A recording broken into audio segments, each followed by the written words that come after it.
من يهده الله فلا مضل له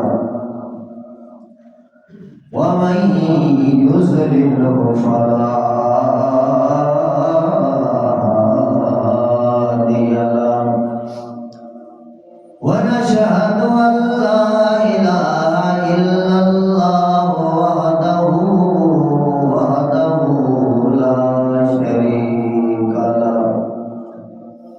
لا شريك له ولا وزير له ولا مشير له ونشهد أن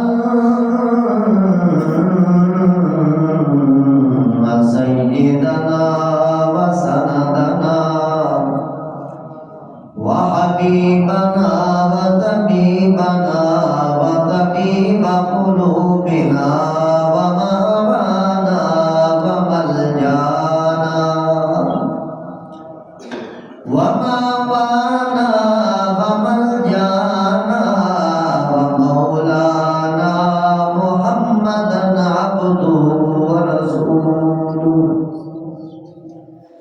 أما بعد فأعوذ بالله من الشيطان الرجيم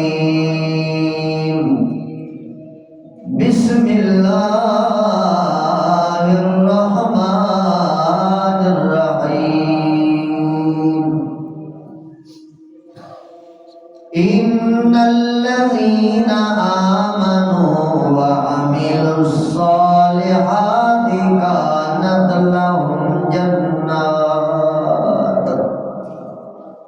كانت لهم جنات الفردوس نزلا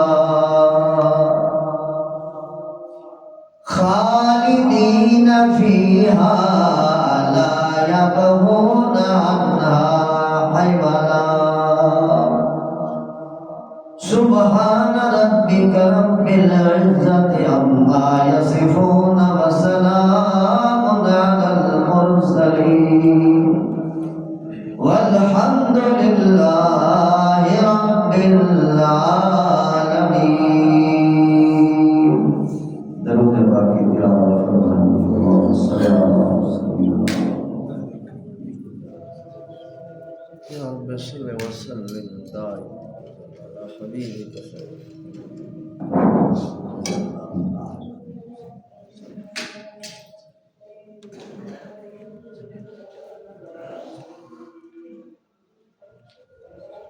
میرے انتہائی واجب الاحترام روزے داروں،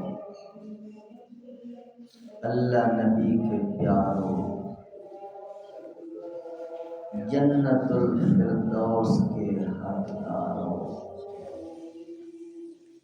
اللہ تعالیٰ آپ سب کا صیام، قیام، رکوع، سجود، دعائیں، التجائیں اپنی بارگاہ قدوسیت میں اعلیٰ درجے کے ساتھ قبول اور منظور فرمائے. بہت خوش نصیب لوگ بیٹھے ہو میرے سامنے. آج الوداعی جمعہ ہے. الحمدللہ اس رمضان میں 5 جمعے ہمیں نصیب ہوئے. کل انشاءاللہ عید ہوگی. آج حرمین شریفین میں عید منائی گئی. کل انشاءاللہ وطن عزیز پاکستان میں عید ہوگی. اللہ آپ سب کو اور پوری امت کو عید کی حقیقی خوشیاں نصیب فرمائے. عید جب آتی ہے تو ہر کوئی خوش ہوتا ہے. عید کا لفظ خوشی کے لیے استعمال ہوتا ہے. عید آ گئی، عید کا چاند نظر آ گیا. جب کوئی بہت زیادہ خوشی گھر میں آ جائے تو لوگ کہتے ہیں ہماری تو آج عید ہو گئی، آج اللہ نے ہمیں لخت جگر دیا، ہمارے گھر تو عید آ گئی، یعنی خوشی کے موقع پر یہ لفظ ہوتا ہے۔ اور یہ بات آپ کے ذہن میں رہے کہ جمعہ بھی مسلمانوں کی عید کا دن ہوتا ہے۔ ایک ہماری آج عید ہو رہی ہے، ایک کل عید ہوگی، اور ایک عید الاضحیٰ ہوتی ہے۔ تو عید کے موقع پر خوبصورت کپڑے، خوبصورت جوتے، خوبصورت پرفیوم، ہر چیز آراستہ پیراستہ ہوتی ہے۔ ظاہری طور پر ہر بندہ خوشیاں منا رہا ہوتا ہے اور رفتگی کا عالم ہوتا ہے، ہونا بھی چاہیے۔ مگر میرے محترم دوستو، ظاہری خوشی تو ہر کوئی کرتا ہے، مگر جو مومن بندہ ہے، جو نمازی ہے، جو روزے دار ہے، جو تہجد گزار ہے، جس نے رمضان المبارک میں سیام اور قیام کا بطور خاص اہتمام کیا، یا معتکفین نے اعتکاف کا خاص اہتمام کیا، یا کچھ لوگ شب قدر میں ساری رات جگراتے کر کے سجدے کرتے رہے، تلاوتیں کرتے رہے، ریاضتیں کرتے رہے، دعائیں اور التجائیں کرتے رہے، بطور خاص ان لوگوں کے لیے یہ دل کی خوشی عید الفطر والے دن نصیب ہوتی ہے۔ کیوں؟ عید کا معنی شاید آپ نے کبھی غور نہیں کیا، عید کا معنی کیا ہے؟ عید خوشی کے لیے بولا جاتا ہے۔ عید کا لفظ عاد یعود عودن سے نکلا۔ عود کا معنی پلٹ آنا، لوٹ آنا، عود کرانا۔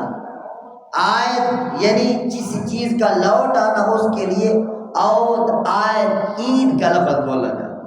عید کا لفظ عود سے نکلا، تو اس کی مناسبت کیا ہے، یہ میں آپ تھوڑی سی بات کھولنا چاہتا ہوں۔ کیسے مومن لوٹ آئے، اور لوٹنے اور عید کی خوشی میں کیا مناسبت؟ میرے انتہائی واجب الاحترام قابل صد اکرام بزرگوں، دوستوں، بھائیوں، عزیزوں، توجہ فرماؤ۔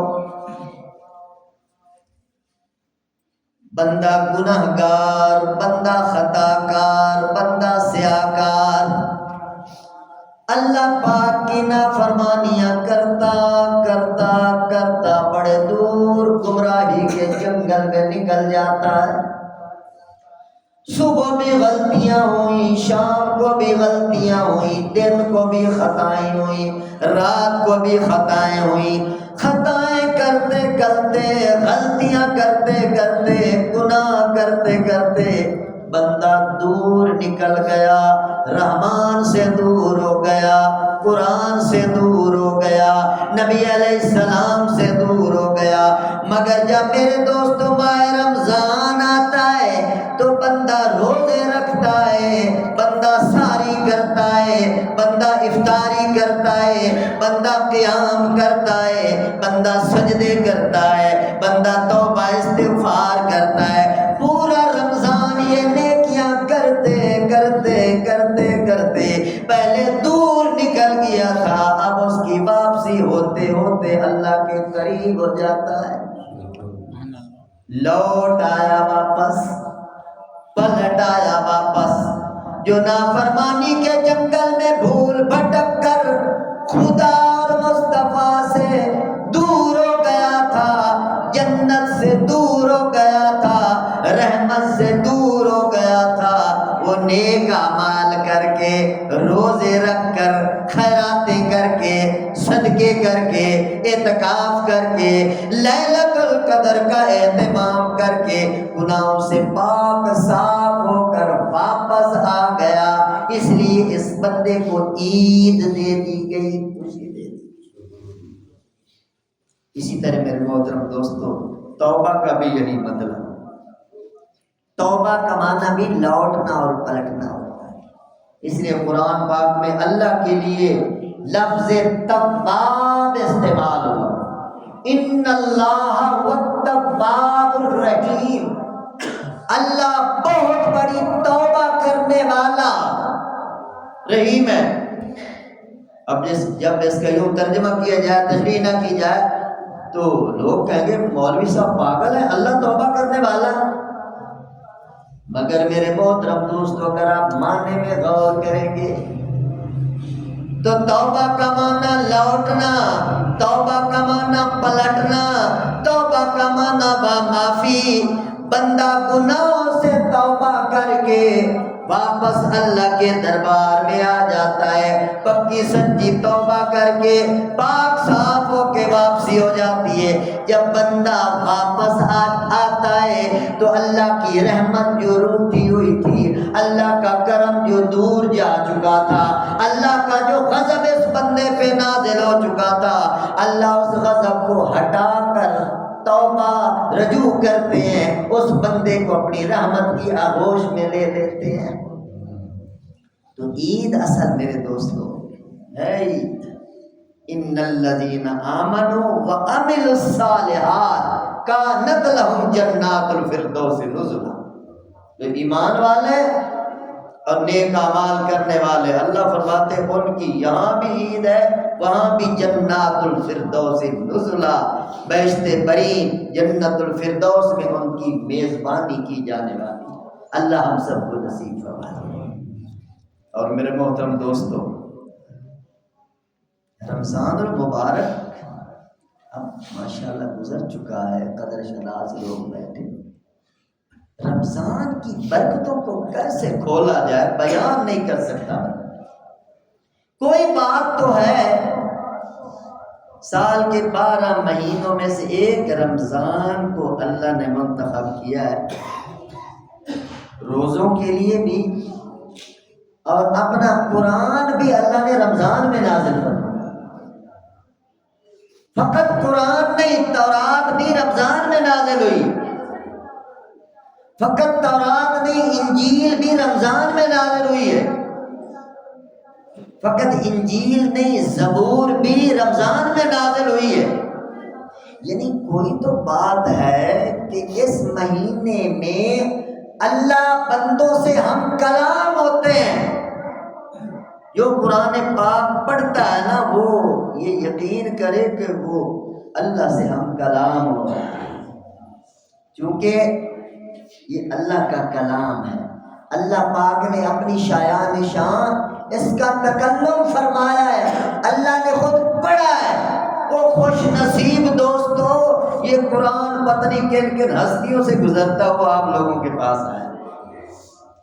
اس قرآن پاک کو سب سے پہلے میرے اللہ نے تلاوت کی ہے، پھر محمد رسول اللہ نے تلاوت کی ہے، پھر صحابہ کرام نے تلاوت کی ہے، ائمہ کرام نے تلاوت کی ہے، امام حسین رضی اللہ تعالیٰ عنہ نے میدان کربلا میں تلاوت کی ہے، بڑے بڑے محدثین نے، بڑے بڑے مفسرین نے، بڑے بڑے معلمین نے، بڑے بڑے اولیاء نے، بڑے بڑے صلحاء نے، بڑے بڑے پرہیزگاروں نے، بڑے بڑے وفاداروں اطاعت شعاروں نے اس قرآن کی تلاوت کی ہے۔ لاکھوں کروڑوں نیک بندوں کی زبانوں سے گزرتا ہوا یہ کلام آپ لوگوں کے پاس آ رہا ہے۔ جب آپ اس کی تلاوت کرتے ہیں تو پھر خود سوچو کتنے نیک لوگوں کی نسبت آپ کو نصیب ہوتی ہے۔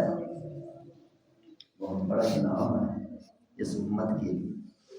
رمضان اللہ نے دیا، قرآن اللہ نے دیا، نبی علیہ السلام آخری پیغمبر اللہ نے عطا فرمائے، اور شب قدر اللہ نے عطا فرمائی۔ اعتکاف اللہ نے عطا فرمایا، اور ان نعمتوں میں ایک اور نعمت ایڈ کرتا جاؤں، وطن عزیز پاکستان جس کی فضاؤں میں بڑے سکون اور اطمینان اور امن کے ساتھ ہم سانس لے رہے ہیں، یہ پاکستان بھی ماہ رمضان میں آخری عشرے میں تاک رات میں شب قدر میں اللہ پاک نے ہمیں نصیب فرمایا۔ یعنی اتنی نعمتیں اللہ پاک کی بندہ شکرانہ ادا کر ہی نہیں سکتا۔ اور میرے محترم دوستو، اللہ چاہتے ہیں کہ میرا بندہ بن کے رہے۔ رمضان شریف رحمتوں والا مہینہ، حدیث پاک میں آتا ہے کچھ لوگ ایسے ہیں جن کی اس مہینے میں بھی بخشش نہیں ہوتی۔ آپ میں سے اگر کوئی بیٹھا ہے تو ابھی سے توبہ کر لے، ورنہ بات بڑی خطرناک ہے۔ جو بندہ شراب کا عادی ہے، اس رحمتوں کی برسات میں بھی اس بندے کی بخشش نہیں کی جاتی۔ توبہ کر لے تو معاملہ ہو رہا ہے۔ جو والدین کا نافرمان ہے، رمضان میں شب قدر میں بھی اس بندے کی بخشش نہیں ہوتی۔ اسی طرح جو بندہ کینہ رکھنے والا، بغض رکھنے والا، عداوت رکھنے والا، کچھ بندے ماہ رمضان میں بھی معاف نہیں کرتے، کچھ بندے آخری عشرے میں بھی معاف نہیں کرتے، کچھ بندے اعتکاف میں بھی معاف نہیں کرتے، کچھ بندے شب قدر میں بھی معاف نہیں کرتے۔ وہ کان کھول کے سن لیں، اگر بندوں کو معاف نہیں کریں گے تو اللہ تمہیں معاف نہیں کرے گا۔ صاف کر لو سینے، رمضان قریب الاختتام ہے، چند گھنٹے چند گھڑیاں باقی ہیں، سینہ صاف کر لو، کینہ نکال دو اپنے سینے سے۔ اللہ کی نظر تمہارے دل کے اوپر ہے، دل کے اندر کیا لیے بیٹھے ہو؟ گند مند سجائے بیٹھے ہو یا اللہ اور اللہ کے رسول کو سجائے بیٹھے ہو؟ ایک حدیث پاک میں آتا ہے، ایک بار حضور علیہ السلام مسجد نبوی میں تشریف فرمائے، صحابہ کرام بیٹھے ہیں، حضور علیہ السلام نے فرمایا ابھی جو بندہ اس دروازے سے آنے والا ہے وہ بندہ جنت میں جانے والا ہے۔ اب صحابہ کرام متوجہ ہو گئے، بڑی بات حضور علیہ السلام نے نام لے کر کہہ دی، سب کی نظر اس دروازے پہ لگی ہوئی ہے، کون ادھر سے آئے؟ ایک انصاری صحابی اس دروازے سے داخل ہوئے، وضو کیا ہوا ہے، وضو کا پانی ان کی داڑھی مبارک سے نیچے ٹپک رہا ہے، بائیں ہاتھ میں جوتا اٹھایا ہوا ہے، چلتے ہوئے اندر تشریف لے آئے۔ صحابہ کرام سمجھ گئے کتنا خوش نصیب بندہ کہ حضور نے نام لے کر اس کی جنت کی بشارت دی۔ دوسرے دن اسی طرح پھر محفل سجی ہے، آپ نے ارشاد فرمایا ابھی جو بندہ اس دروازے سے آنے والا ہے میں محمد اس کے جنتی ہونے کی بشارت دے رہا ہوں۔ پھر لوگ منتظر بیٹھے آج کون آتا ہے، دوسرے دن بھی وہی بندہ داخل ہوا ہے، تیسرے دن پھر محفل سجی ہوئی ہے، پھر حضور علیہ السلام نے یہی جملہ ارشاد فرمایا، اور مزے کی بات ہے تیسرے دن بھی وہی بندہ۔ انصاری صحابی کتنا خوش نصیب۔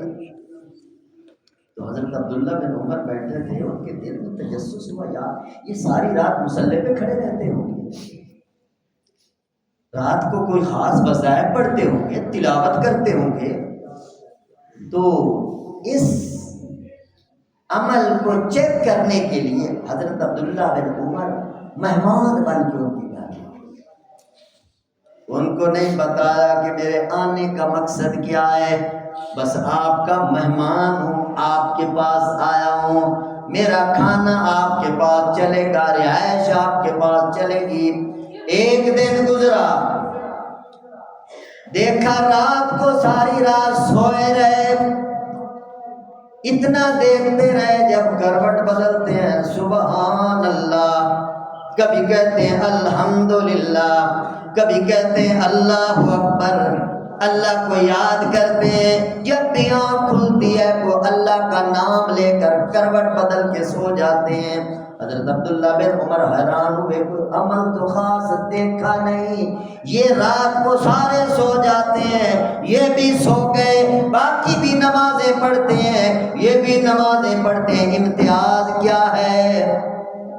بالآخر وہ جانے لگے حضرت عبداللہ بن عمر، تو بات کھول دی کہ حضرت آپ کے بارے میں حضور علیہ السلام نے خوشخبری سنائی تھی، میں مہمان آپ کا بنا تھا، صرف اس عمل کو چیک کرنا چاہتا تھا، وہ کیا خوبی ہے، کیا خفیہ عمل آپ کرتے ہیں، حضور نے آپ کا نام لے کے بشارت۔ تو انہوں نے فرمایا کہ یہی جو آپ دیکھ رہے ہیں، بس ٹھیک ہے، کوئی خاص بات نہیں ہے یار۔ جب جانے لگے تھوڑی دور گئے تو واپس بلایا، میری بات سنتے جاؤ۔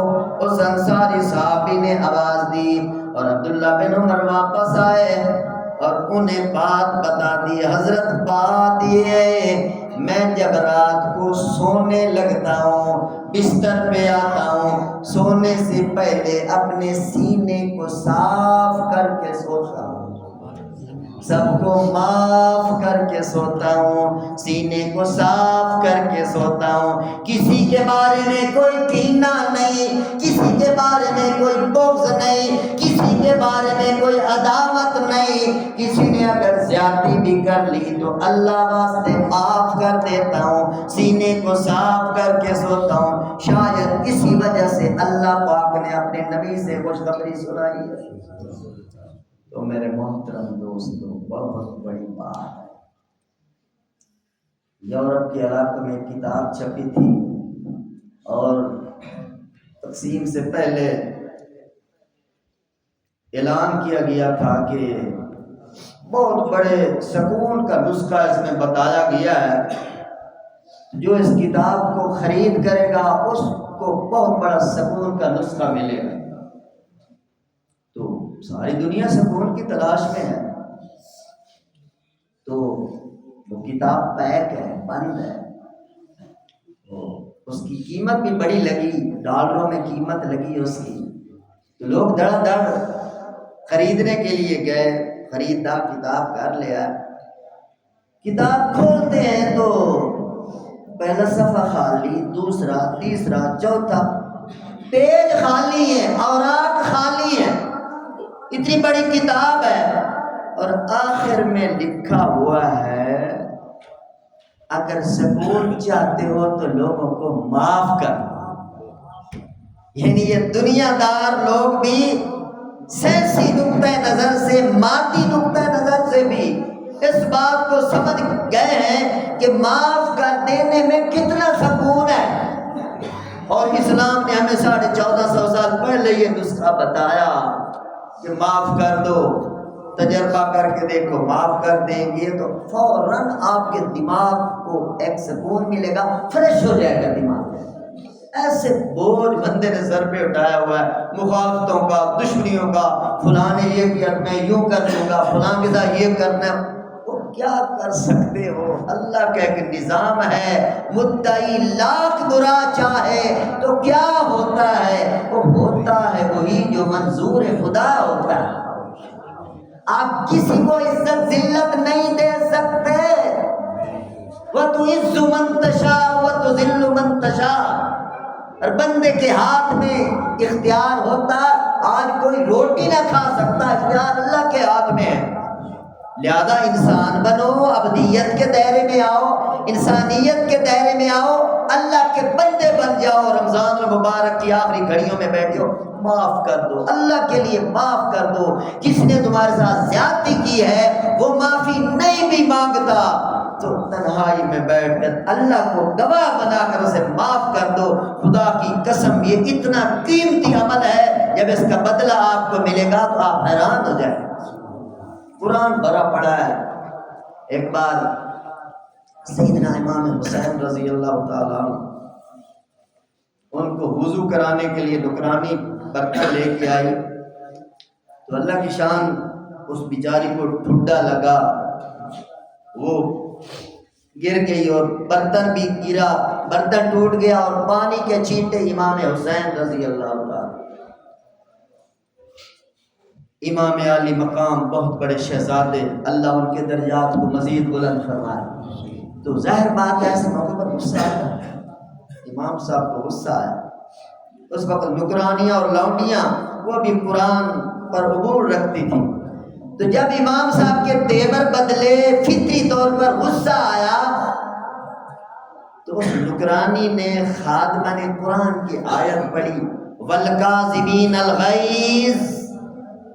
مومن بندے غصہ پی جایا کرتے ہیں، تو وہ تو قرآن کے اشاروں پر مرتے تھے۔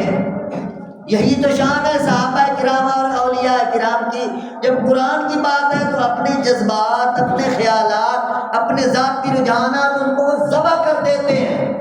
تو جب اس ڈکرانی نے یہ آیت پڑھی تو ہم جیسا کوئی ہوتا، ہاں مجھے قرآن سناتی ہے، پتہ نہیں کیا سے کیا بکواس کرتے۔ جب قرآن کی آیت آئی تو امام عالی مقام کا سر جھکا، فرمانے لگے قزمت غیظی، قزمت غیظی، میں نے غصہ پی لیا، کوئی بات نہیں، کوئی مسئلہ نہیں۔ تو پھر اس خاتمہ نے اگلا جملہ پڑھا کہ والعافین عن الناس، مومن فقط غصہ ہی نہیں پی جاتے بلکہ دل سے معافی کر دیا کرتے ہیں۔ تو امام عالی مقام نے فوراً الفاظ بولے کہ میں نے معاف کر دیا، دل سے معاف کر دیا۔ دیکھو نا، یہ ہے مومن، جب قرآن آ رہا ہے آگے پچھتے جا رہے ہیں، آگے جھک نہیں، اسی کو تو ایمان کہتے ہیں۔ جو قرآن کے سامنے اپنے سر اٹھائے، قرآن کے مد مقابل کھڑا ہو جائے، اسلام کے مخالف کھڑا ہو جائے، وہ پھر کاغذوں میں مومن ہے، پتہ نہیں اللہ اس کے بارے میں کیا فیصلہ کرے۔